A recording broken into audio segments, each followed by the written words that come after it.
I didn't even need caffeine overnight, bro. That's how good it was. I don't understand that. That logically doesn't even make sense in my I know. head. I would literally just be like mid shift. Everyone was like on their fourth Red Bull, and I'd be like, you guys aren't living very healthy lifestyles. One girl I worked with actively had a Zio patch on her. I was like, bro, you gotta stop this.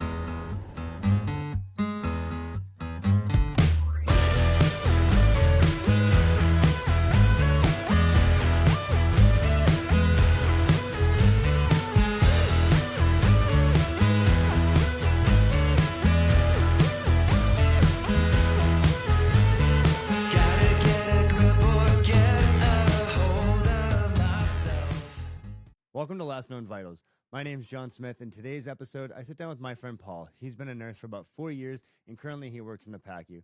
We just started talking, and I just hit record, so here it is. Because I got hired 4 nights, but then, they train you on days to make sure, like, hey, you got to know, like, what to do and, like, proper protocol before we set you loose on night shift. But then, I swapped over to nights and was really struggling because everyone who worked like that mid-evening shift, that like 3P to 3A, they were like, oh, I remember when I used to work nights, I used to just like stay up for 24 hours on my one day off. And I was like, I'm going to die if I do that. And I tried it a couple times, and I remember almost like driving off the side of the road. So then I remember reading some stuff, and it was like, oh, just be fully nocturnal. And that worked for an extent. My sleep hygiene was like awesome, like really, really set routine. Like the latest that I would be up during the day was like 11 a.m. And then my body would be like, it's sleep time. And then I'd go find a dark cavern to hibernate in till whenever, I had to get up in the afternoon. But dude, the soul crushing loneliness of being up at night was brutal. Like, thank God that I had a 24-hour gym near me, because my girlfriend would be up with me till like midnight. And then from like 1 a.m. to like 4, I'd be at the gym just to feel something. And then I'd go home, and I would just like be a good house husband, and I'd like clean things quietly, make all the food for the day. I'd make breakfast for her and pack her lunch. And then also I got into the habit of making her dinner. So if I was sleeping, she wouldn't bother me, because there was a couple times where it was like she got out of work early, and at like 5 o'clock in the afternoon, you'll get a kick out of this because you work nights. Imagine your spouse comes home, wakes you up, and goes, so what are you cooking for dinner? You mean breakfast? It's like, oh, I'm cooking World War III is what I'm cooking. But so that was a trip. But I'm glad I got off nights. That was pretty rugged for a while. Yeah, I'm currently working nights right now, and it's definitely kicking my ass a little bit. How long did it take you in between shifts? Like, if you came off of working a night shift, how long would it take you to get back into a normal schedule? So I actually I intentionally never let myself come off of a normal or my night schedule.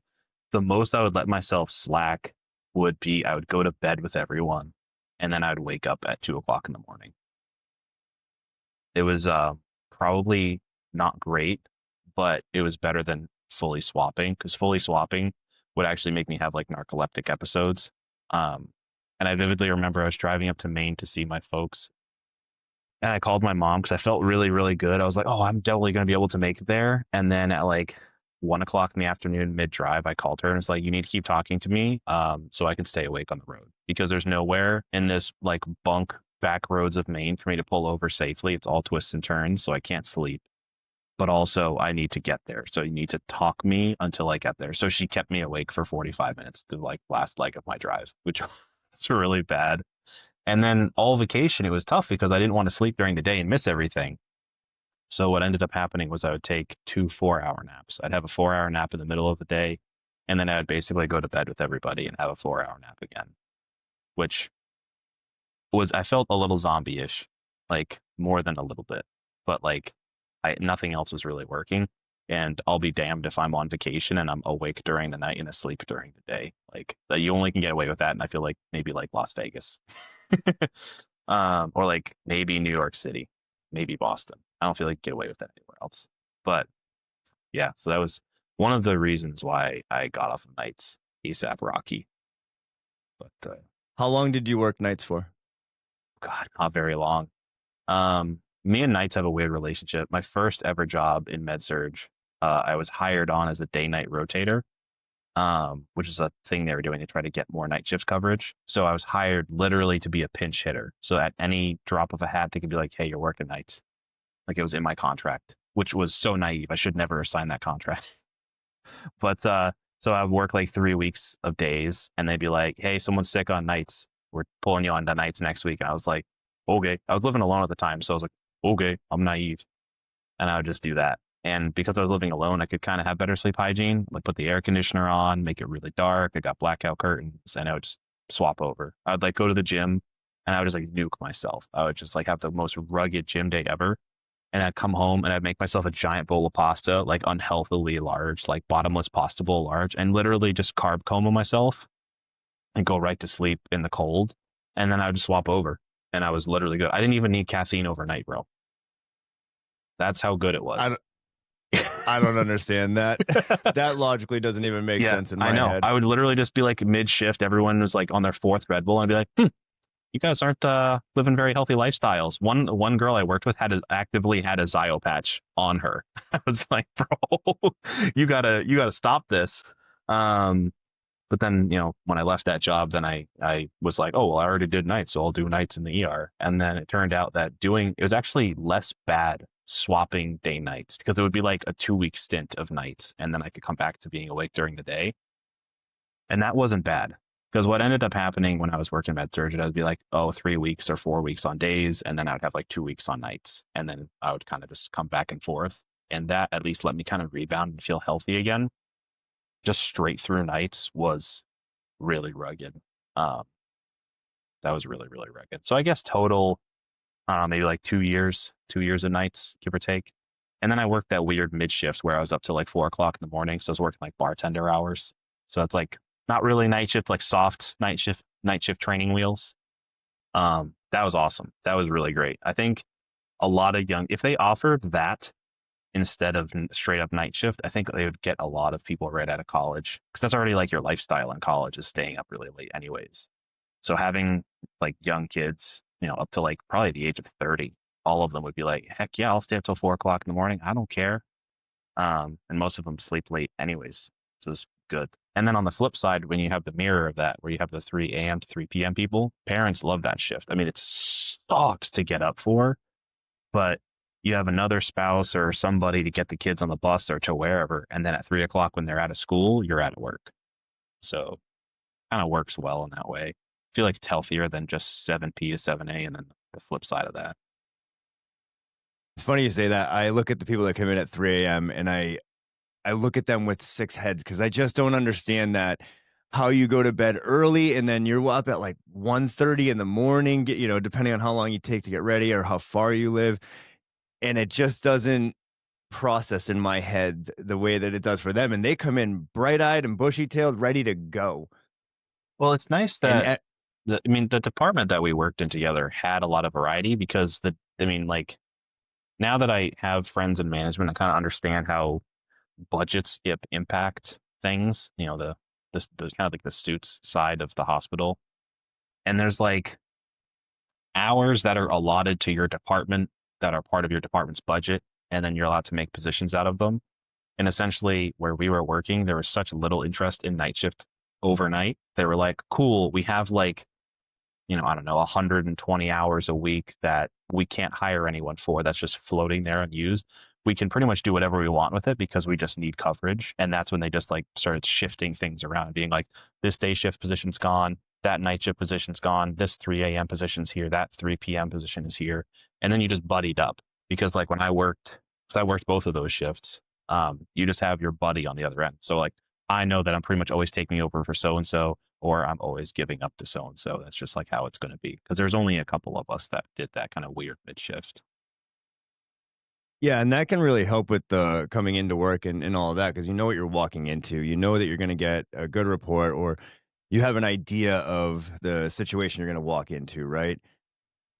And I feel like if you can mentally prepare yourself for your shift, it's going to just benefit you at the end of the day because in the ER, it takes a little bit of preparation, especially depending on what shift you're working, how much sleep you didn't get, etc. So I think having that consistency makes it just a little bit easier to prepare yourself, if you will. Now, like you had just mentioned, you and I work together in the emergency room, and you've since moved on to the PACU.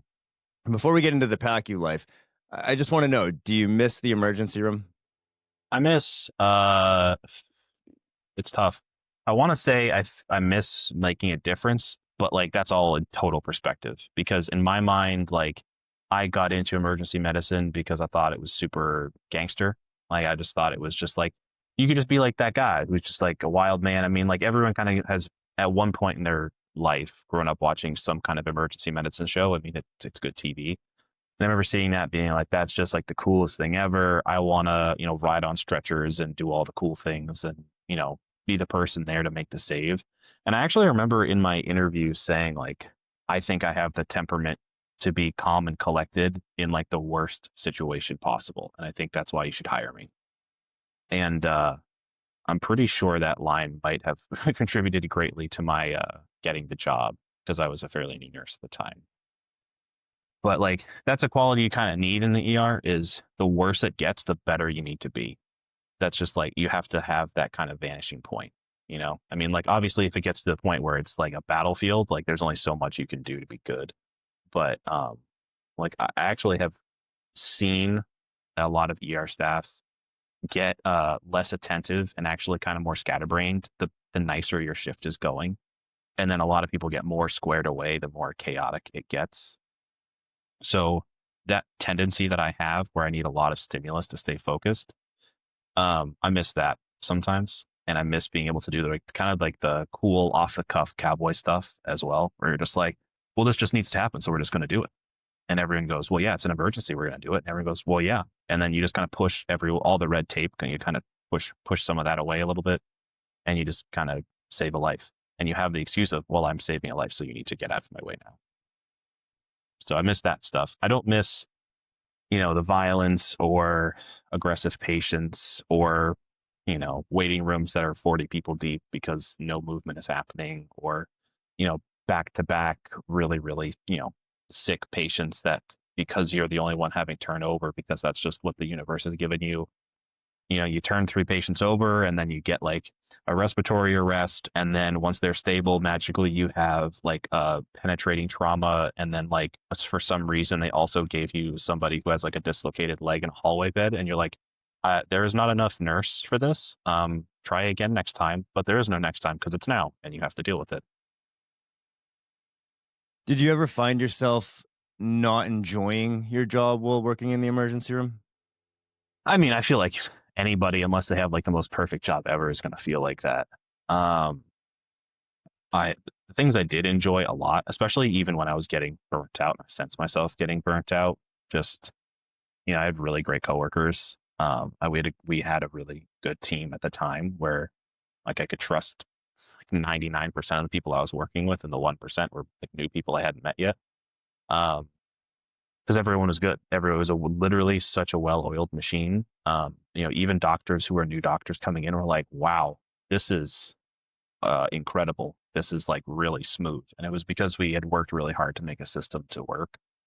But I mean, I think across the country, everyone in the ER feels the whole like, "Wow, half of the ER or 70% of the ER is all bed weights.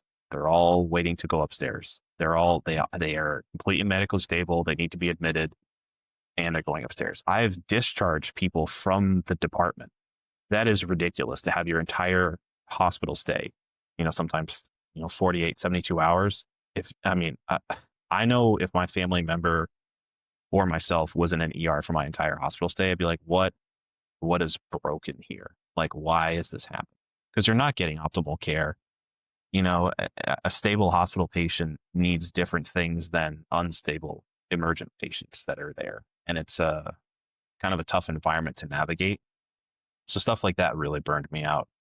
And then also, there's always difficult patient populations that, you see in large proportions in the emergency department that make things tough. and to remain compassionate and to be squared away uh, can also be really challenging when you get bombarded by it. So those are the things that were really challenging, um, for me at least. Some people, find it really stressful that like, oh, everyone's so sick. Like we had many new hires that would be like, oh yeah, I did this here and I did that there, and oh, I worked at an ER in this rural area, and then they came to our ER and they were like, wow, everyone's so sick. This is really hard, and they would last like 3 months. It's like, yeah, people are sick now. That's just a demographic thing across the board. Americans are largely very, very ill and complicated. There's not a lot of cut and dry stuff anymore. Yeah, and you touched a little bit on the patients that stay in the emergency room for an extended period of time, and I feel like right now, currently, that is a problem across the country.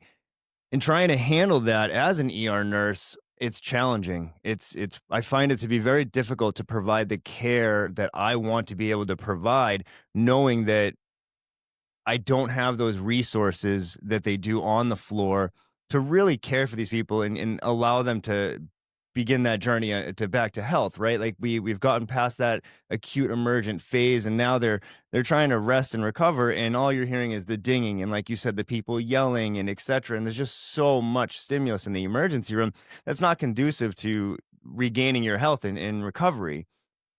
And I feel like the same effect on the workers as well, where it's just that constant go, go, go, where I feel like the burnout is very high and it's not helping with this boarding situation right now. Yeah, and you also, I guess, for any listeners that don't, know the intimacies of how hospitals work, once you have a hospital that's big enough, more delineations and specialties kind of start arising in it. So if you think of like the emergency department, that is a whole unit that is specialized in dealing with emergencies. However they show up, whether, an ambulance, they walk in, they get brought in by the police, whatever. The specialty is you're a jack of all trades, but specialized in dealing with people who are about to die or having things that will kill them in the near future and making those bad things go away. And then you have like the ICU, where your specialty is basically holding someone's hand while they skirt the line of death until they are better, and then they can go somewhere else. So you're there at like the razor's edge with them. So it's more controlled, but with a lot more going on in certain ways. Like, if someone comes in and they've been shot in the ER, the goal is to make them stable. So make sure they don't bleed to death or, crash in some other way, and then get them to stat surgery. And then surgery takes out the things, sews them shut, does whatever they need to do to stabilize them. And then if they're still unstable, they'll go to an ICU. If you're in a big enough hospital, they'll specifically go to the surgical ICU. So that's an ICU that they're good at intensive care, but then specialize in intensive care that is involved in a surgical setting. And then if you're at bigger hospitals, they'll have multiple ICUs. So you have like a neuro ICU, cardiac ICU, a medical ICU. A medical ICU would be like if someone had really uncontrolled diabetes and on top of that, they have a wicked bad infection and they're just super sick. Well, the problems are medical. There's not really anything cardiogenic going on with them. There's not really anything, neurologic going on with them, but they just need intensive medical management because they're just so dang sick and complicated. They'll go to a medical ICU. Now, if you have the mid-level hospitals, that's not really an option. The ICU is kind of a catch-all, and then you have the step-down units where you're not quite stable to go to just a ho-hum unit, but you're definitely not needing, ICU eyeballs on you. So then you kind of go to the step-down unit in between.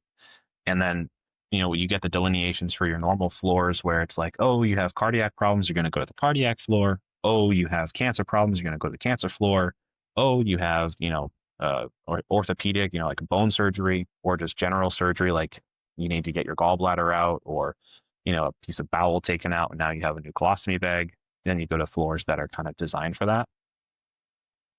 But then when you get into the situations that we're in now, where there's just so many patients without enough staff across the board, that those specialties get crumpled up and thrown out the window, and pretty much everyone just has to do the best they can. And that's almost, unfortunately, misuse of resources, because you'll find yourself, okay, problem, too many patients in the ER. Solve problem, get patients out of the ER. Either discharge them or get them up to the floor. Okay, well, discharges don't neatly happen everywhere. Patients will lag behind, patients will continue to be sick, they won't improve, whatever reason. Okay, so we have this respiratory patient, they have really bad chronic respiratory issues, they had an exacerbation, need to be admitted. Cool, the respiratory floor has no beds. Nowhere has any beds besides the orthopedic floor. Well, we need them out of the ER for other patients. So their number came up and they're going to go to that orthopedics floor. The orthopedics floor will likely object and go, we have no idea how to take care of this patient correctly, but we can take care of them for the baseline, but the finer details of the art of nursing or however you're going to care for them will be lost because it's not someone who's specialized in respiratory rehab. But that Mhm. patient will go because they need to go. And then they're stuck there. And then to transfer them off is so resource intensive because then you have to Jenga and all the people in the bed control center, it's this tiny room somewhere with 4 to 6 people working in it, basically playing Tetris all day or trying to shift patients around. And those patients can't move unless a nurse is available to move them. And most nurses have 6 patient assignments in nursing these days. It's very rare to have 4 patient assignments anymore. So then it's just a mess. And it's very frustrating across the board. No matter where you work, everyone in healthcare is feeling the squeeze of volume to staff does not match. And then because of that, infrastructure collapses and starts getting really gummed up. And that's a problem that we feel everywhere. Felt it in the ER, big burnout factor. You feel it in the PACU, also big burnout factor. You feel it literally everywhere. I'm trying to understand what has changed in healthcare over the last, say, 5, 10 years to create this problem. And maybe it's my ignorance of just not being involved in it for 20, 30 years, like some of my colleagues. I've been in medicine for around 15. But what do you think has changed so much recently to create this problem across the country? I mean, the answer everyone's always tired of hearing is just like COVID absolutely kicked the butt of the healthcare system. I mean, across the board, because we were unprepared. The solutions we had during it were very kind of slapped together in a lot of areas. People were trying to make do. I mean, people, especially in the first wave, were ridiculously sick. I mean, running out of ventilators in a hospital and then having to prone people to make their, back parts of their lungs take over just to get them by um, is insane to say that, a hospital should never have to be like, we're out of ventilators. Like, huh? Like to be out of ventilators means that like a hospital is designed to have ventilators present in the ER, the ICU, and sometimes step down and sometimes the respiratory floors. And they have enough for all of those places. So that means all of those places already have them going and that we're out now. Like that's infrastructurally speaking, like unprecedented. And then during that, because of the burnout, you had a lot of people who were either about to retire or in the middle of their career go, I'm good, and walk away after or during because they felt certain ways. And you'd have to interview someone who has made that decision during to probably get a more comprehensive, view on that. I graduated in 21, so I was coming into it kind of after the initial wave, but I kind of came in as like oh, cool, we have the graduating class coming in. They're going to fill the gap and like pick up the slack. And like that was suboptimal to say the least. Um, Only because, you come in as a new nurse and, I'm not even joking. The charge nurses that I had for my first job had been nurses for a year and a half, and then we had our nurse educator and, 1 or 2 other charge nurses that were like veterans, like 30, 35 years in. And there was no middle. There's absolutely no middle. And that blew me away. And then when I was looking around, it became very apparent that there was literally no middle. There was people who stayed with and just were like just super gung ho. And then all the new people who just were like, oh, this is just the only healthcare I know is like a war zone. So I'm just going to stay because that's all I know. And, healthcare is missing the middle segment still. Like they never came back. They either found a better job somewhere else or just said, I'm doing something else now. So, that's a huge, huge problem. There's just a big chunk of staff that's just missing. And we need time to regenerate straight up. Or, a lot of hospitals were making the push of, hey, we want all of our nurses to have bachelor's degrees. We feel like that's the most well-rounded. And they were kind of saying all these things, trying to convince people to get the the 4-year college degree. And I think that's ridiculous because a lot of the nurses, so a lot of the best nurses that I've worked with all have 2-year degrees. Like, I'm not totally sold at this point in my career on the fact that nursing needs to be a 4-year program. It's great if you can. You learn some stuff. I'm a 4-year nurse. I learned some interesting stuff along the way to fill the extra credit hours. Maybe it makes you a little more well spoken, a little bit more well rounded. But if you're talking down and dirty, we need hands to take care of people. The 2-year degree is something they need to push much more, make it more approachable for people because we do really need help. It's a staff issue. There's just not enough staff to go around. Um, and then, we'll see kind of how the hospitals adapt as well. Because a lot of hospitals are very interested in making themselves a very profitable business. Because on the side of, it's hard as a nurse because you see, our side is like, we're dying, like we need help, please, I beg you. But then on the other end, the companies that sell healthcare product, we're talking, gowns, the socks, the oxygen tubing, the life pack defibrillators, ambu bags, all these products. If you've ever actually looked in one of those catalogs, the companies send, the units to buy with their budget. Those things are so expensive, it's not even funny. It actually blew me away to see how expensive a 5-pack of EKG stickers was. And now I don't actually know how expensive they are, cost wise to sell, to sale price or anything like that. But hospitals are expensive places to run, unfortunately.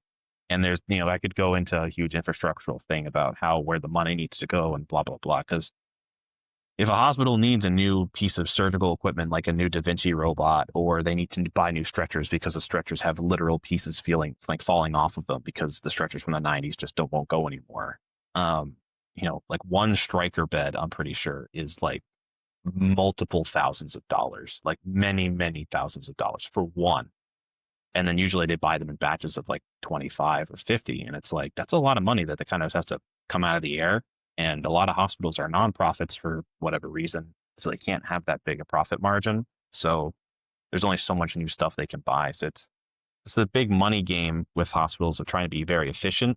But then on the other end, there's only so much efficiency we can have before patient care is impacted because there's not enough staff. Like you need to hire enough staff to take care of people well, but then you also have to make the money so you can have the best equipment to take care of people with. Because technology is evolving rapidly. And if you want to keep your hospital cutting edge, if you're a metropolitan hospital, that's kind of the name of the game because you have a lot of competitors in that metropolitan area. Big cities have big hospitals. And you want patients to come in and, basically buy your care.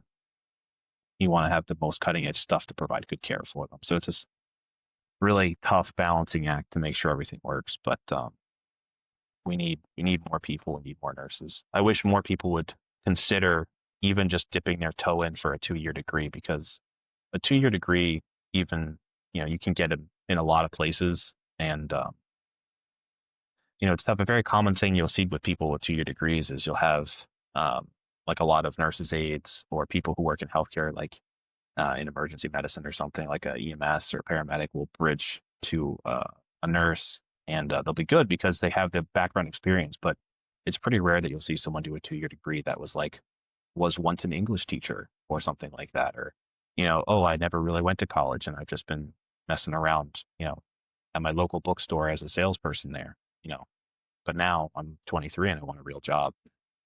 Well, now I'm going to go try nursing. It's not something that's advertised a ton, and I wish it was because you can do a 2-year degree. It's very achievable. And I think there are people out there who have a really awesome temperament for nursing, but get steered away because everyone's trying to push them towards a 4-year commitment, and it's not necessary. You can be a phenomenal nurse with a 2-year degree.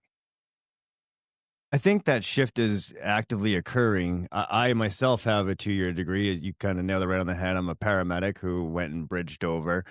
And I found that within my program, there was a lot of people that were second career, middle adult, have families, etc. And I feel like the ability for them to achieve this at this stage of life with those other responsibilities is now a lot, I wouldn't say easier, but more achievable, if you will, comparatively to a BSN 4-year degree where you're there, every single day, etc.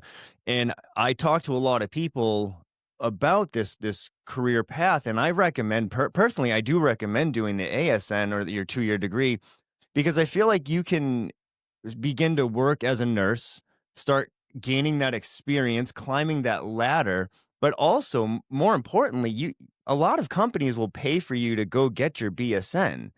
So to me, why would you want to spend money out of your own pocket when you can A, start making nurse money, get that nurse experience, but again, have somebody else pay for you? That seems like a very wise move.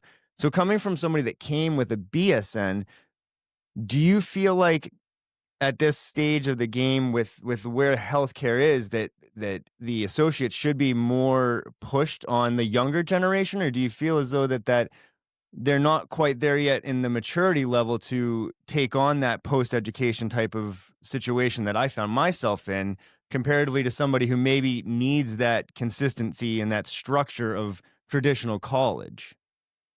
Yeah, I'll be controversial for a second, I guess. Um, Okay.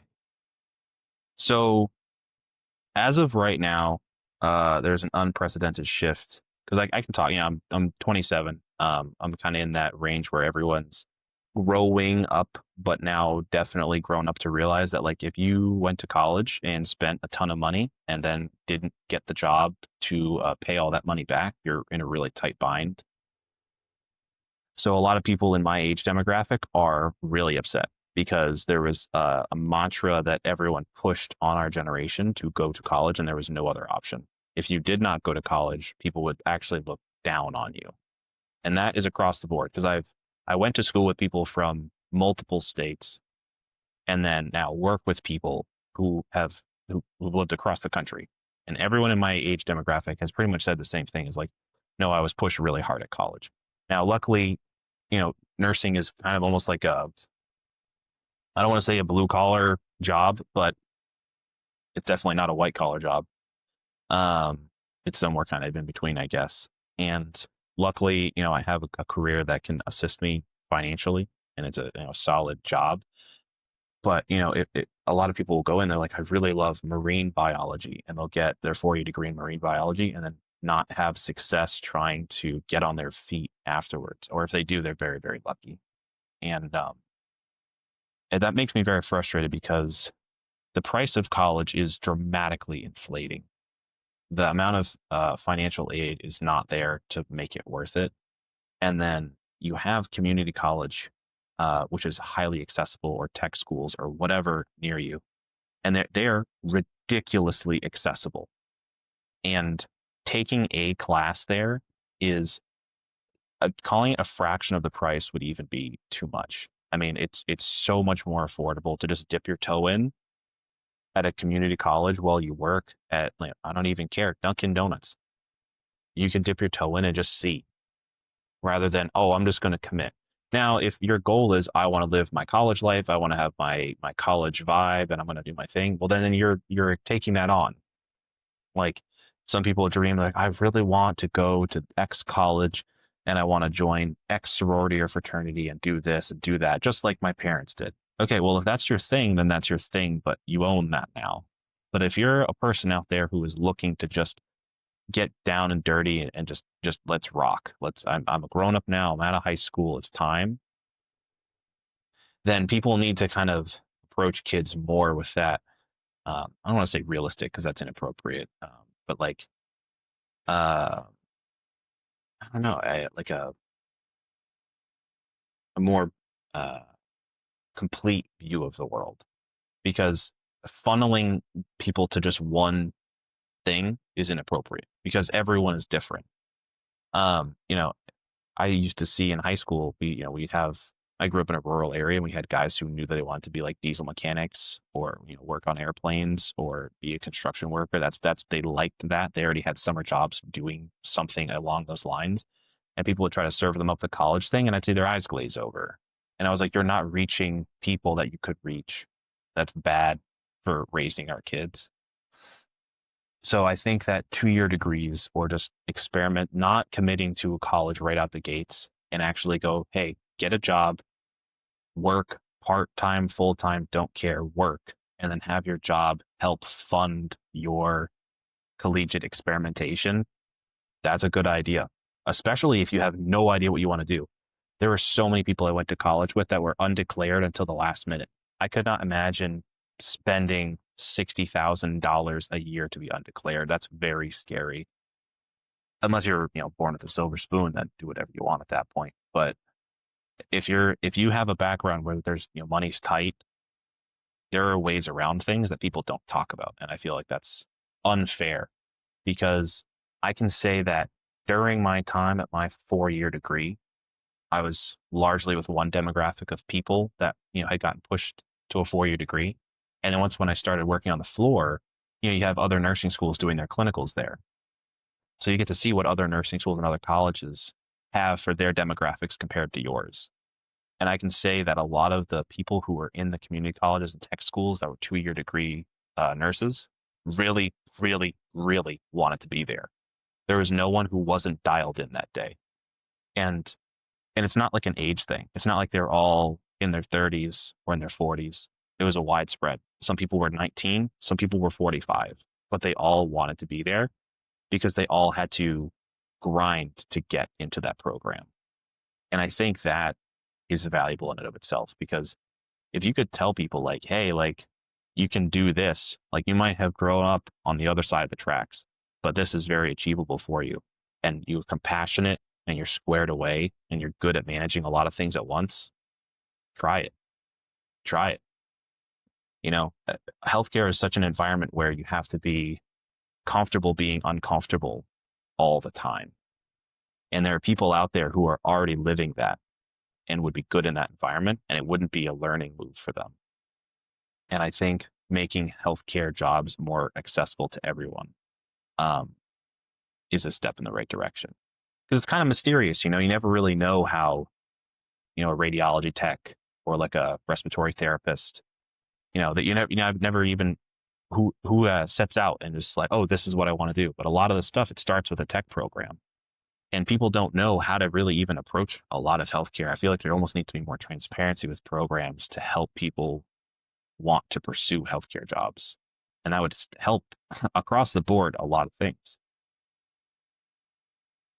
Yeah, and the idea of the 2-year degree and you're having this, like you kind of hit it on the head once again of saying that the people that are in those associate degrees in the community colleges, they grind it out to get there. And I'm not saying that your 4-year BSN programs didn't, but generally speaking, you're coming right out of high school going into that BSN, and the age variety for the associates is definitely there. I had a classmate who turned 21 and one that was in her 50s.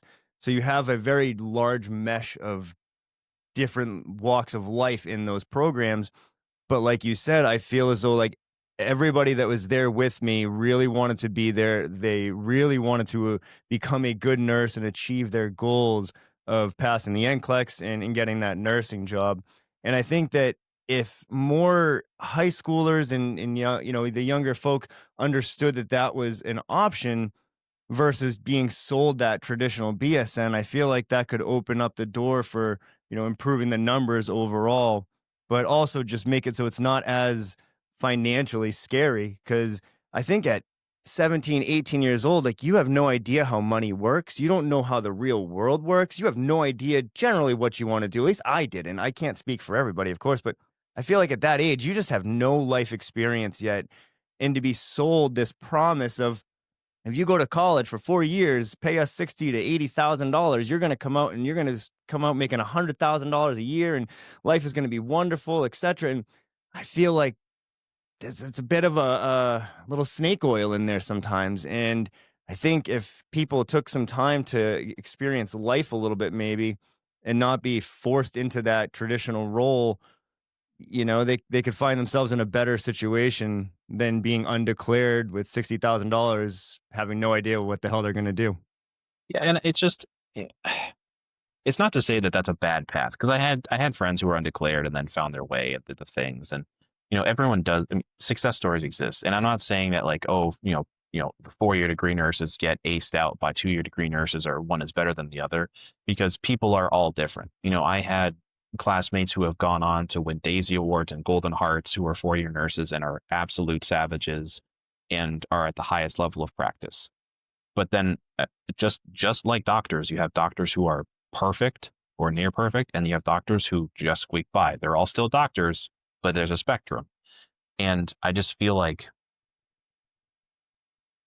I wish things were more approachable, because then you cast a Mhm. wider net.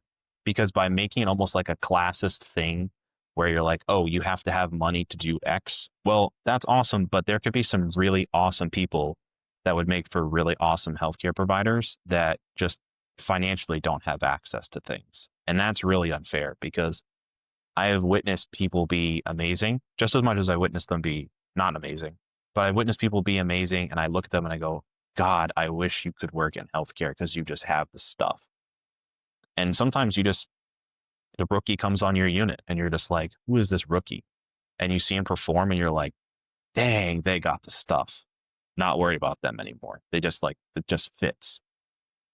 And that's the same thing with healthcare. And by limiting how many people can financially do it, you're just casting a smaller net, and that's stupid, because there are a lot of wonderful people out there who just need the chance to show how wonderful they can be. Because healthcare is a career where you literally leave a piece of yourself at work every day.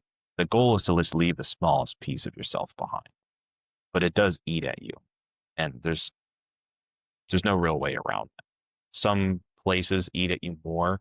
If you have a toxic work environment, you're going to leave more. You have a stressful work environment, you're going to leave more.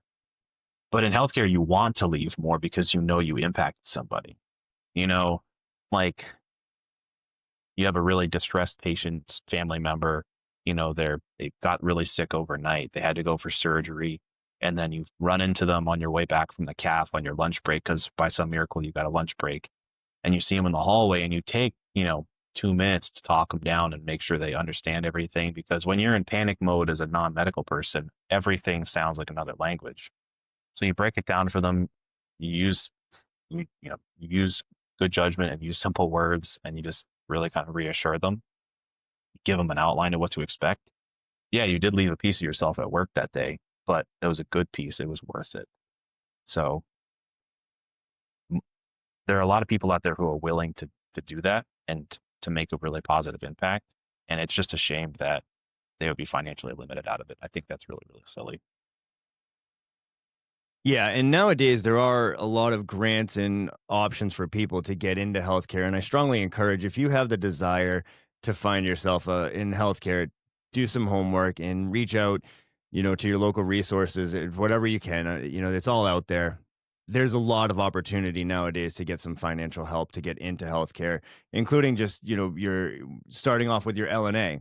A lot of states right now will refund you. And again, you have to be able to come up with the funds initially, but a lot of them will refund you to go get that initial certification. And once you do that, so many doors open up. And that's what I think is so unique and cool about healthcare, is that there are endless opportunities and options for you to explore and find happiness within it. And the ability to make money is also there. So one of the coolest things to me about working in healthcare is having the options of moving around and trying out different specialties. I feel like to prevent burnout, you have to be self-aware of where you're at mentally and recognize sometimes a change is needed. And I worked with you in the emergency room, and then out of nowhere, one day you said, "Hey, today's my last day." And you almost did a bit of an Irish goodbye, which I totally applaud. It blew me away. It's well played. But you ended up going into the PACU, and I wanna talk a little bit about that. One, can you talk to me about how you handled that transition of leaving emergency medicine? Because I feel like, to me, that it's a bit of a drug and it's got its claws in me real deep, and it's a little scary to try to adventure off. So talk to me about how you went from the emergency room into the PACU and how that transition played out for you. First, I will say I was a little bit guilty, because I thought I had told everyone. And I think I just hadn't worked with you for a little while. And then I remember saying something to you, and I remember being like, "Oh, tonight's my last night." And you were like, "What?" And you thought I was joking. And I was like, "No, no, no, this is really my last night." And then I remember someone was next to me. I can't remember. And they're like, yeah, this was last night. And you were like, well, I'm glad I'm the last one to find out. We're not talking now. And then you just pouted for like 2-3 hours. Absolutely. You know, I was losing a good friend of mine and somebody I truly enjoyed working with, yeah. and you just all of a sudden dropped this bombshell on me. I was like, this son of a bitch. Yeah, no, So, I do feel slightly slightly guilty about that. And because I tried to keep it somewhat quiet because I knew it was going to be a little bit of backlash. But I also feel like it's awkward when someone's going to leave their job and all they do for like the 2 months leading up to it is talk about how they're leaving it. So by the time they finally leave, everyone's like, "We've heard it. Go now. It's okay.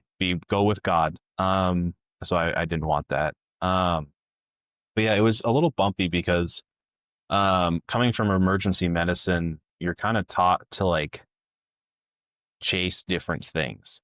Um, like you could have an assignment and then someone destabilizes or you get someone new that's super sick and you just chase that and you would literally ignore everything else because everything else is better than whatever you're dealing with in that moment. And then once it's fixed, then you reapproach and you're constantly triaging like a hierarchy of needs. So like, oh, well, this guy can't breathe, so I'm going to make him breathe.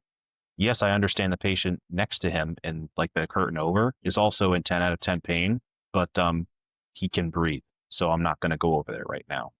So it's not a nice triage, but it's the triage that needs to happen, especially if you're short on staff, which is a lot of emergency medicine, unfortunately, right now.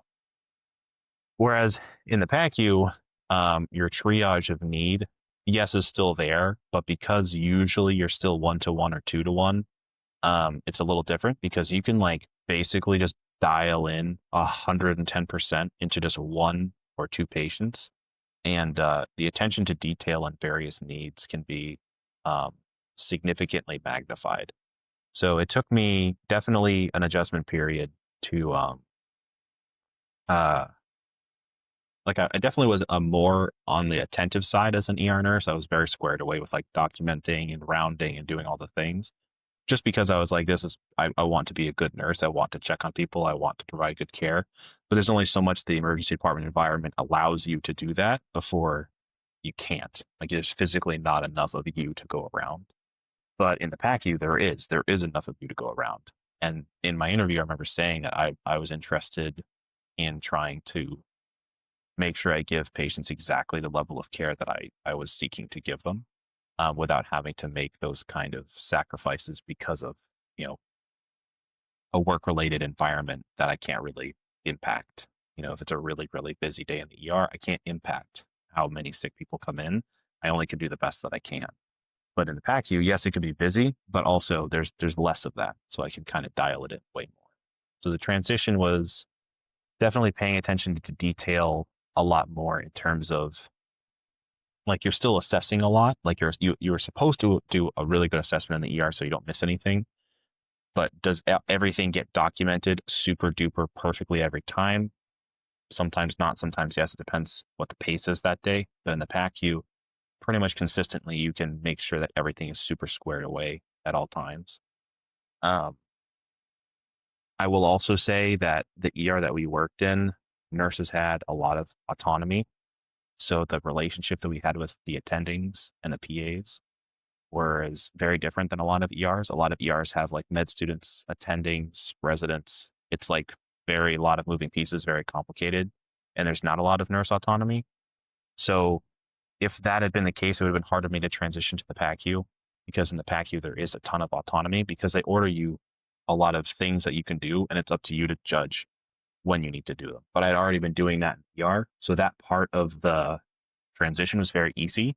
And a lot of nurses who come from like say like a med surg floor that are used to having really limited autonomy look at an order list that's 30 things long of all the things you can give them and go, I don't know what I'm supposed to do. And you're like, that's where the critical thinking comes in, partner.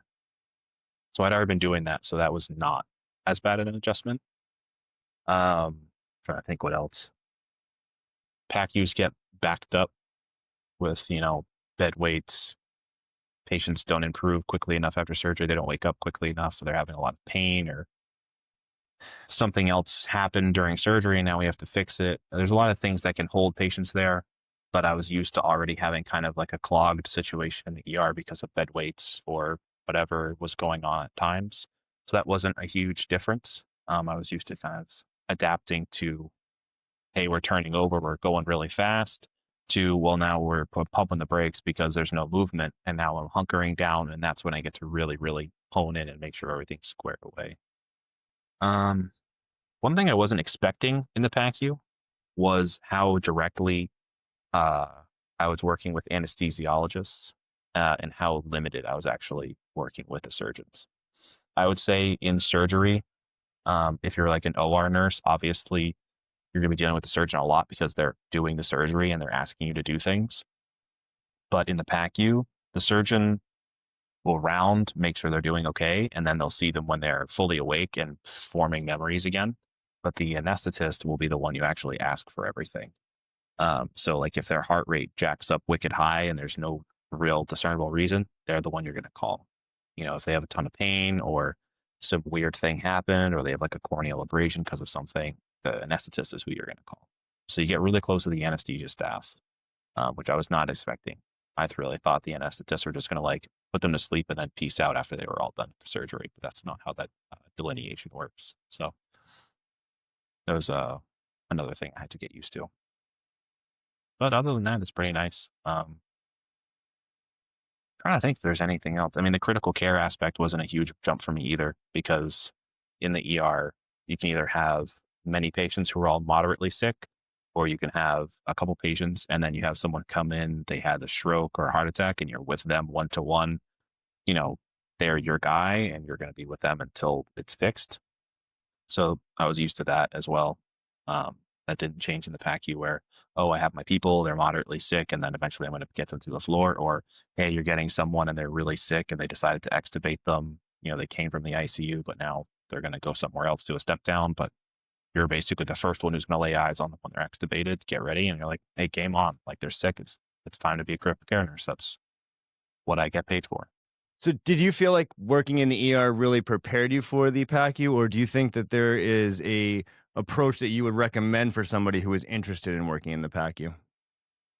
Well, I mean, obviously you're going to get training like anywhere. And I can kind of speak to the fact that like pre-COVID, it was hard to get into any specialty. You had to really kind of earn your keep. You had to have multiple years somewhere and then wait and pray for something to open up and then scoot into it.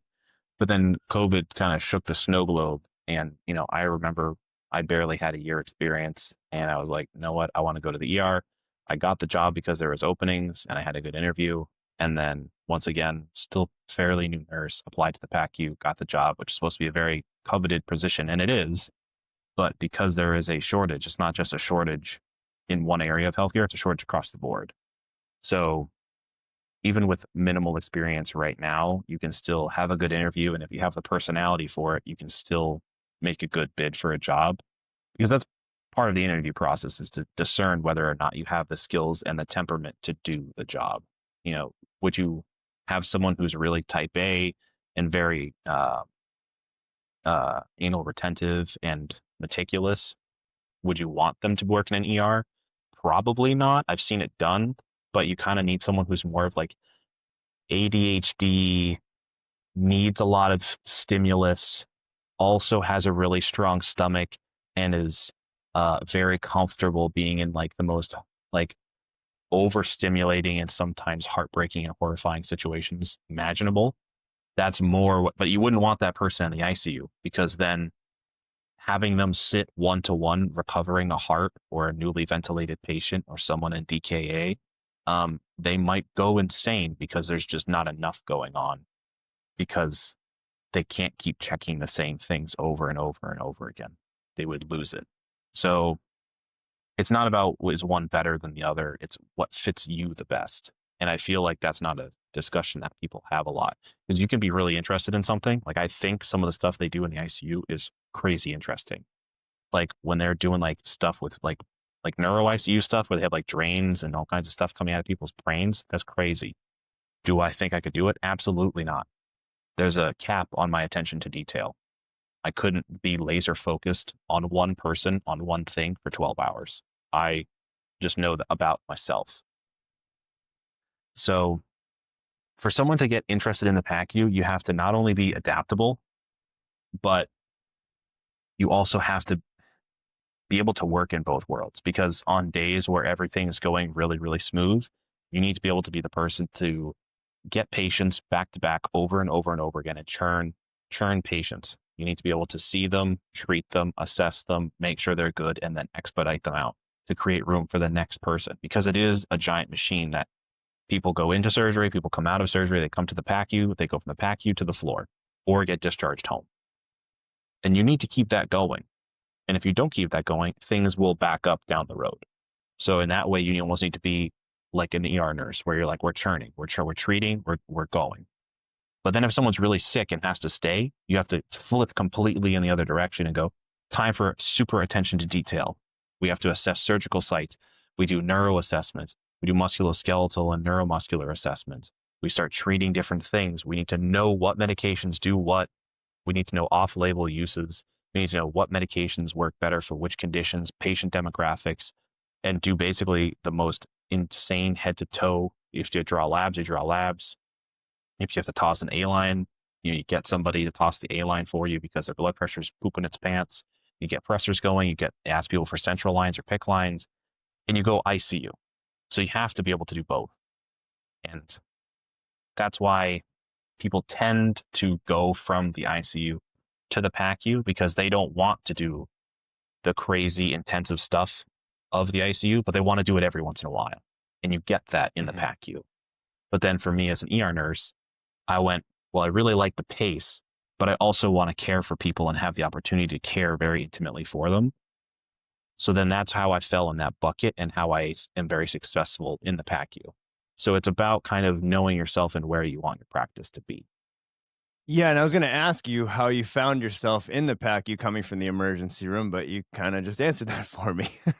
Yeah, I mean, truthfully, it started out with I was pulling a lot of overtime and I was getting burnt out even faster, but I needed the money.